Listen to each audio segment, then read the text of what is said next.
अस्सलाम वालेकुम नाज़रीन, इन टाइम न्यूज़ टीवी और प्रोग्राम जनरल नशस्त में आपको वेलकम करते हैं और मैं हूं आपका होस्ट मोहम्मद सज्जाद तनवीनी। नाज़रीन, आज जो मेरे साथ शख्सियत मौजूद हैं, इन्होंने मुस्लिम लीगी घराने में आंख खोली। इनके बड़ों ने मुस्लिम लीग नून की बुनियाद हवेलियाँ के अंदर रखी, जो आज एक तनावर दरख्त बन चुका है। मौसूफ ने जब होश संभाली तो अपने सियासी कैरियर का आगाज़ 1996 में किया और बतौर जनरल सेक्रेटरी MSF एबटाबाद मुंतखब किए गए। 2000 में इन्हें मुस्लिम लीग नून यूथ विंग सिटी हवेलियाँ का जनरल सेक्रेटरी मुंतखब किया गया। साबका उम्मीदवार PK38 डिस्ट्रिक्ट एबटाबाद, साबका UC नासम, UC जांगड़ा, तहसील हवेलियाँ भी रहे। और इसके साथ आपको ये भी बताते चलें कि मुस्लिम लीग नून हवेलियाँ के लिए इन्होंने शबाना रोज़ मेहनतें की, काविशें की और ख़ुद को नवाज़ शरीफ का सिपाही कहलवाते हैं। नाज़रीन, यहाँ पे एक दिलचस्प बात यह है कि या तो ये मुस्लिम लीग नून से जुदा नज़र आते हैं या मुस्लिम लीग नून इनसे अलग नज़र आती है। तो आज के इस हवाले से दिलचस्प हक़ाइक़ इनसे जानेंगे। हमारे साथ मौजूद हैं जनाब मलक शहजाद साहब। नाज़रीन, आज के प्रोग्राम में आपको वेलकम करते हैं। सर, बहुत शुक्रिया, आपने अपना कीमती वक्त दिया। तो नाजरीन, चलते हैं सवालात व जवाबात की सेशन की जानब। सर, आपकी तालीम एक दिलचस्प स्टोरी है, इस पर मुख्तसर जो है अपने चाहने वालों को बता दें। औज़ुबिल्लाहि मिनश्शैतानिर्रजीम, बिस्मिल्लाहिर्रहमानिर्रहीम। सबसे पहले तो मेरी तरफ से सब नाज़रीन को अस्सलाम वालेकुम। वालेकुम सलाम। मैं अल्लाह की ज़ात का शुक्र अदा करने के बाद इन टाइम न्यूज़ टीवी का मशकूर हूँ कि आपने मुझे यहाँ बुलाया, इज़्ज़त बख्शी। तो सजाद भाई, आपने जिस तरह ज़िक्र किया तालीमी हवाले से, अल्हम्दुलिल्लाह मैंने जो इब्तदाई तालीम है, जी जी, चूँकि मेरे वालिद साहब अल्लाह उनको अपनी गरी की रहमत में जगह दे तमाम आमीन। मुसलमानों समेत, उस वक्त वो UAE में सेटल थे और मैंने KG फर्स्ट और सेकंड वहीं पर पढ़ी। सही। और दोबारा फिर जब पाकिस्तान में हम लोग दोबारा आ गए, यहाँ पे मैंने जिन्नाह पब्लिक स्कूल हवेलियाँ में 3rd से लेकर 8th तक, अच्छा मिडल तक मैंने यहाँ पे पढ़ा। अच्छा और फिर इसी तरह मैंने 9th 10th जो मेरी मैट्रिक थी वो मैंने एबटाबाद इकरा एकेडमी में से किया। अच्छा और उसके बाद फिर मैं हवेलियाँ गवर्नमेंट डिग्री कॉलेज में मैंने एडमिशन लिया अच्छा, और मैंने BA पॉलिटिकल साइंस वहाँ से किया। यहाँ से किया। और फिर मैंने जस्टिस लॉ कॉलेज में लॉ की डिग्री हासिल करने के लिए एडमिशन लिया, अच्छा लेकिन अनफॉर्चुनेटली वालिद साहब की सेहत और कुछ इस तरह के मसाइल की वजह से मैं उसको मुकम्मल ना कर सका। अच्छा, तो ये मेरी तालीमी हिस्ट्री है। हिस्ट्री है जी। अच्छा सर, आप ख़ुद को नवाज़ शरीफ का सिपाही भी कहलवाते हैं, तो जाहिर सी बात है कि एक चीज़ टिकट होल्डर होते हैं तो वो टिकट लेके पार्टी की तरफ से इलेक्शन लड़ते हैं। तो आप PK38 का जो इलेक्शन है वो आज़ाद हैसियत से क्यों लड़े? इस तरह भाई, जिस तरह आपने बोला कि शुरू में आपने मेरा एक तारुफ जब शुरू किया तो उसमें आपने बोला कि बताया नाजरीन को, लोगों को कि जी हमारे ख़ानदान की, तो मैं ज़रा उसको इसके साथ ऐड करके आपको कोशिश करूँगा सही। ताकि लोगों को समझ आ सके कि मलिक सफ्तर ज़मान मरहूम मेरे मामू, जिन्होंने 79 में MPA के लिए इलेक्शन कॉन्टेस्ट किया था और कौमी इत्तेहाद, air marshal retired Ali Asghar Khan साहब उस वक्त कौमी असम्बली के उम्मीदवार थे सही। और इस कपल ने इलेक्शन जो है विन कर लिया था, लेकिन अनफॉर्चुनेटली वो जितने भी इंतखाबी नताइज थे, जो भी मामला था वो पोस्टपोन्ड हो गया, सही। जिसकी वजह से वो सिलसिला आगे ना चल सका। उसके बाद मलिक साहब डिस्ट्रिक्ट काउंसिल के चेयरमैन भी रहे, सारा कुछ एक सियासी घराने से ताल्लुक़ था। जी जी। और फिर जब उन्होंने मुझे अपना सियासी जानशीन मुकर्रर किया अपनी ज़िंदगी में, तो 2005 में मैंने बाकायदा जो है ना अपना अमली सियासत का अमली आगाज़ सियासत किया। लेकिन में। स्टूडेंट लाइफ से ही मैं, क्योंकि चूँकि मुस्लिम लीगी घराने से ताल्लुक़ था हमारा, जी जी। और बहुत बेतहाशा कुर्बानियाँ हमारे असलाफ ने इसके लिए दी। बेसिकली मुस्लिम लीग पाकिस्तान की बानी जमात है उस वक्त से लेकर आज दिन तक। जी जी। और इस पस मंज़र में जब मैं गवर्नमेंट डिग्री कॉलेज में 96 में मैंने एडमिशन लिया, तो वहाँ मैं जनरल सेक्रेटरी का ज़िम्मेदारियाँ मैंने मेरे ऊपर डाली गई पार्टी की तरफ से। सही। 98, 99, 2000 में हवेलियाँ सिटी का जनरल सेक्रेटरी मुंतखब हुआ। सही। 2003 में Pakistan Muslim League youth wing district Abbottabad का जनरल सेक्रेटरी मुंतखब किया गया। सही। मैं समझता हूँ कि पार्टी का दीन की एतमाद था और हमारी उसमें कोशिशें मेहनतें भी ज़रूर थी। सही। और अल्लाह के हुक्म से दोबारा जब 2007 में मुझे Pakistan Muslim League youth wing district Abbottabad का प्रेसिडेंट मुंतखब कर। सही। ये सारी चीज़ें बताने का मकसद ये था कि पार्टी एफिलिएशन मैंने आपको अपनी बता दी है। जी जी तो जब मैं पार्टी इलेक्शन कोई भी कॉन्टेस्ट करने आते हैं, हमारी कुर्बानियाँ, हमारी कोशिशें इस इलाका में किसी से ढकी छुपी नहीं, ना जी तो जी जमात से, ना दूसरी जमातों से, ना आवाम से। सही तो इस तरह होता है भाई कि जब मैं अपना हुकूक देखें ना, हम पार्टी कारकुन हैं, जी जी पार्टी के वर्कर्स हैं। जी जी अगर तो हम वर्कर्स हैं तो हम अपने हुकूक के लिए, जायज़ हुकूक के लिए आवाज़ बुलंद करना हमारा हक है। ठीक हो अगर हम गया। मुलाजिम हैं तो फिर हमारा हक नहीं नहीं बनता है। है। जी जी तो पॉलिटिकल पार्टीज़ जो होती हैं उस वो जमहूरियत की अलमबरदार होती हैं। जी जी और मैं भी इसी नज़रिए का कायल था कि जी जब एक हकदार को हक नहीं मिल रहा और फिर उसको मुतमईन भी नहीं किया जा रहा। सही देखिए ना, अगर मैं इलेक्शन कॉन्टेस्ट करता हूँ तो मेरी जमात का काम है मुझे मुतमईन करें। जी जी बिल्कुल तो जब हम देखते हैं कि हमारी जमात के जो लोकल कायदीन हैं, जी जी मैं सेंट्रल या मरकज़ी क़यादत की बात नहीं कर रहा, जी जी यहाँ की जो हमारी हवेलियाँ एबटाबाद की क़यादत है, जब उनकी तरफ से नाइंसाफ़ी की जाती है तो फिर नाइंसाफ़ी तो जिस माशरे में हो, मेरे ख़्याल से जी फिर हमें इंसाफ का पलड़ा पकड़ना पड़ता है और सही इंसाफ का तराजू लेकर अवाम के सामने पेश होना पड़ता है। सही तो ये आप ये समझते हैं कि आपके जो राइट्स हैं उन पर डाका डाला गया है, आपको वो राइट्स नहीं दिए गए, फिर आपने आज़ाद सीएस से PK 38 का इलेक्शन कंटेस्ट किया। जी, चूँकि न सिर्फ़ मेरे हुकूक को पामाल किया गया, बल्कि मेरे हलके की आवाम के जो हुकूक थे, जो उनके राइट्स थे, जी जी उनको पामाल किया गया। उनके ख़िलाफ़ फ़ैसले किए गए और मनपसंद लोगों को नवाज़ा गया, ज़ाती पसंद नापसंद की बुनियाद पर। सही। अच्छा सर, आप यूसी झंगड़ा की जो आवाम है आपको उन्होंने मुंतखब किया और फिर आप जल्द ही मुस्तफ़ी भी हो गए, तो इसकी वजह क्या है? और दूसरा, आप अपने हलके में जो फंड्स हैं वो भी इस्तेमाल नहीं कर सके, तो इसकी वजह क्या है?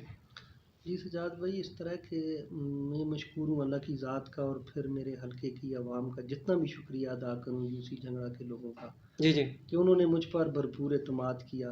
सही। ठीक है, उन्होंने अपनी वोट से मुझे कामयाब किया। जी जी लेकिन बदकिस्मती से बात फिर वहीं पे आ जाती है कि जब आप हक के लिए आवाज़ बुलंद करते हैं तो आपके हक को छीनने वाले भी मौजूद होते हैं। जी जी बिल्कुल। तो चूँकि मेरे पास एक नशिस्त थी और जब हम वहाँ पर तहसील कौंसिल में गए तो वहाँ पर पाकिस्तान मुस्लिम लीग और PTI के 6 लोग मुंतखब होकर आए हुए थे बिल्कुल सही। और उनकी अक्सरियत थी। जी जी तो बस मैं नहीं समझता, ये आप कभी उन लोगों को बुला के पूछिएगा कि ये ईमान का तकाज़ा है, इंसानियत का तकाज़ा है कि ये किस बिहाफ़ पे उन्होंने क्या किया कि जी यूनियन कौंसिल झंगड़ा का जो फंड्स थे जी जी उनको रोक दिया। और सही। बल्कि उसमें बेशतर फ़ंड जो है मुख्तलिफ़ लोगों ने अपने गाँव में, अपनी अपनी यूसी में मुख्तलिफ़ नुमाइंदों ने अपने ज़ाती घरों के मैं आपको न्यूज़पेपर उठा कर देखें उस वक्त ही तो आपको पता चलेगा कि लोगों ने अपने घरों के लिए रास्ते बनाए। उस फंड से लोगों ने अपने स्विमिंग पूल्स बनाए, सही फ़िश फार्म्स बनाए सही और ज़ाती अपने मामलात किए, लेकिन यूनियन कौंसिल झंगड़ा की आवाम को उससे महरूम रखा। और सही। जब 3 साल मेरी उस वक्त की वीडियोज़ इलेक्ट्रॉनिक प्रिंट मीडिया और न्यूज़पेपर्स में सब कुछ मौजूद है, जो मेरे बस में था हमने वो सब कुछ किया। हाई कोर्ट तक हम केस लेकर गए, सही लेकिन कोई भी पुरसाने हाल ना हुआ जब, और केस भी पेंडिंग था, उस तरह कोर्ट में चल रहा था। सही तो उसके बावजूद जो है मुझे कोई फ़ंड, जब मैंने देखा कि ये लोग तो बज़िद हैं इस बात पर कि यूनियन कौंसिल झंगड़ा के अवाम को उनके हकूक़ किसी भी सूरत देने को तैयार नहीं है। नहीं थी। तो ठीक। आगे से जब इलेक्शन कैंपेन शुरू हुई तो उसमें ये एक शर्त थी जी कि आपको अपनी सीट से रिज़ाइन देकर आगे जाना पड़ेगा। सही तो मैंने सोचा कि जब मैं अपने लोगों के हकूक़ उन तक नहीं पहुँचा पा रहा, सही कोशिश तो कर रहा हूँ, लेकिन मेरे रास्ते में हाइल रुकावटें जो हैं, ये जो बड़े-बड़े बुर्ज हैं, ये जी जी अपने ज़ाती मफादात की खातिर मुझे और मेरे हलके की आवाम को अपने पैरों तले रौंद रहे हैं। ठीक हो तो गया। इस तनाज़ुर में मैंने यही बेहतर समझा कि अगर आवाम के हकूक़ उन तक नहीं पहुँच रहे, तो मुझे भी कोई हक हासिल नहीं होता कि मैं यहाँ पर बैठकर क्या सही, तो नुमाइंदगी आपने कर मुस्तफ़ी सकूँ। होने का फ़ैसला किया। फैसला किया। सही। अच्छा सर, क्या आपको मौजूदा जो मुस्लिम लीगी क़यादत है, आप इस पर एतमाद करते हैं जो इलाकाई हमारी क़यादत है? अगर करते हैं तो क्यों? अगर नहीं करते तो क्यों?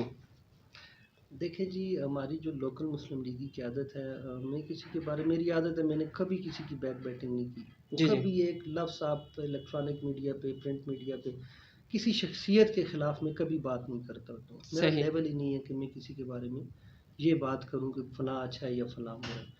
तो सही लोकल क़यादत जो है, हल्के की आवाम मुस्लिम लीग की क़यादत को मुझसे ज़्यादा बेहतर जानते हैं। सही हल्के के लोग उनसे बेहतर बखूबी वाकिफ़ हैं, सही उनका जो किरदार है, उनका जो मामलात हैं वो लोगों के सामने हैं। जी जी अगर हमने उनसे इख्तिलाफ़ रखा है तो नज़रियाती और बेइंसाफ़ी जो की गई है उसकी बुनियाद पे, किसी शख्सी बुनियाद पे नहीं रखा गया, सही ठीक है। और जब हमने देखा कि ये मनपसंद अफराद को नवाजने में मसरूफ़ हैं और ये पाकिस्तान मुस्लिम लीग की जो है ये पार्टी वर्कर्स के बजाय चाचे मामे की पार्टी बना ली, फ़लाँ मेरा रिश्तेदार है तो उसको प्रमोट किया जाए, फ़लाँ सही मेरा रिश्तेदार है तो उसको प्रमोट किया जाए, फ़लाँ से मुझको ये फ़ायदा है सही तो उसको आगे प्रमोट किया जाए। तो इसलिए मैं उन पर मेरी जो बेएतमादी है वो इस वजह से है कि वो पार्टी को जो हुकूक हैं ठीक तरह से डिलीवर नहीं कर रहे थे जी जी कारकुनों के दरमियान। सही। अच्छा सर, एक हाँ या ना में जवाब दीजिए कि आप अब भी नून लीग का हिस्सा हैं या आपकी राय इलादा हैं, जुदा हैं नून लीग से? सजाद भाई, मुस्लिम लीग पाकिस्तान की बानी जमात है। जी जी मुस्लिम लीग पाकिस्तान पाकिस्तान की की बानी बानी जमात है। जमात है और हम कल भी पाकिस्तान के साथ वाबस्ता थे, सही आज भी पाकिस्तान के साथ वाबस्ता हैं और सही आइंदा भी पाकिस्तान और इस्लाम की सरबुलंदी के साथ ही वाबस्ता रहेंगे इंशाल्लाह। सही। अच्छा सर, आपके हवाले से ये खबरें जो हैं गर्दिश कर रही हैं कि आप तहसील मेयर का इलेक्शन लड़ेंगे, क्या ये दुरुस्त है? अगर दुरुस्त है तो इस हवाले से आपकी क्या तैयारियां हैं? सजाद भाई, इंशाल्लाह मेरे अल्लाह का हुक्म हुआ, जी जी अवाम ने साथ दिया, जी जी बिल्कुल मैं अल्लाह के फजल करम से तहसील हवेलियाँ से तहसील मेयर का इलेक्शन कॉन्टेस्ट करूँगा सही और अवाम के पुरजोर इसरार पर, जी जी क्योंकि अवाम को हर दौर में धोखा दिया जाता है, झूठे नारे, झूठी तसल्लियाँ, झूठे दिलासे दिए जाते हैं जी और फिर बाद में जब ये लोग जीत कर ऐवान बाला में पहुंच जाते हैं तो फिर इनको ये सब कुछ भूल जाता है। सही तो इंशाल्लाह ज़िंदगी रही, अल्लाह के फजल करम से लोगों ने मुझ पर एतमाद किया जी। तो इंशाल्लाह मैं ज़रूर जो है इस इलाका से तहसील हवेलियाँ से इलेक्शन कॉन्टेस्ट करूँगा। अच्छा सर, अगर आप इलेक्शन लड़ रहे हैं तो कोई भी जमात अगर आपको तहसील मेयर का टिकट ऑफ़र करेगी तो आप लेंगे? कोई भी नून लीग हो या कोई भी जमात हो, तो आप जो है टिकट ऑफ़र करे तो आप लेंगे? सजाद भाई, इस तरह के जब फैसले अल्लाह की अदालत में और अवाम की अदालत में आप ले जाते हैं जी जी तो फिर फैसले का अख्तियार आपके पास नहीं रहता। तो सही। मैं हल्का की अवाम की मुशावरत से जो भी फैसला होगा उस मौके पे इंशाल्लाह हम ज़रूर करेंगे। सही। अच्छा sir, in time news TV के प्लेटफॉर्म के से आप अपने सपोर्टरों, अपने चाहने वालों को क्या पैगाम देंगे?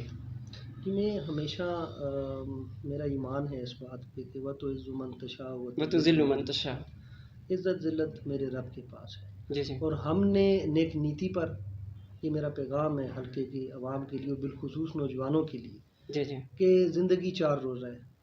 जी हमने जो टाइम इस दुनिया में हम लेकर आए हैं, अल्लाह को पता है जितना भी है, हमने इस दौरान वो काम करनी है जी जी जिससे मैं पहले भी जिस तरह कह चुका हूँ जी जी कि पाकिस्तान मुस्तहकम हो जी जी और पाकिस्तान के अंदर इस्लाम की सरबुलंदी हो। जी जी तो किसी भी कीमत पर हमने अपने ज़मीर को है ना, ज़मीर का सौदा नहीं करना। नहीं करना। किसी भी सूरत हमने ज़मीर का सौदा नहीं करना, चाहे जितनी भी मुश्किलात हों, जितनी भी परेशानियाँ हों, जितनी भी तकलीफ़ हों, हमने अल्लाह की ज़ात को अपना महवर रखना है और अल्लाह की सही। ज़ात पर भरोसा रखते हुए अल्लाह की ज़ात पर तवक्कल करना है और इंशाल्लाह मंजिल जो है वो अल्लाह के हाथ में है। अल्लाह बेशक। अपने फजल करम से जिस मंजिल पर उसने आपको पहुंचाना है वो पहुंचा कर छोड़ते हैं। दुनिया की साजिशें, दुनिया की ताकतें, दुनिया के हासिदीन, दुनिया के प्लानर्स सब जी धरे के धरे रह जाते हैं। बेशक। जो मेरा अल्लाह करता है वो फ़ैसला बेहतरीन होता है और मैं हमेशा अपने अल्लाह से बेहतरी की उम्मीद रखता हूँ।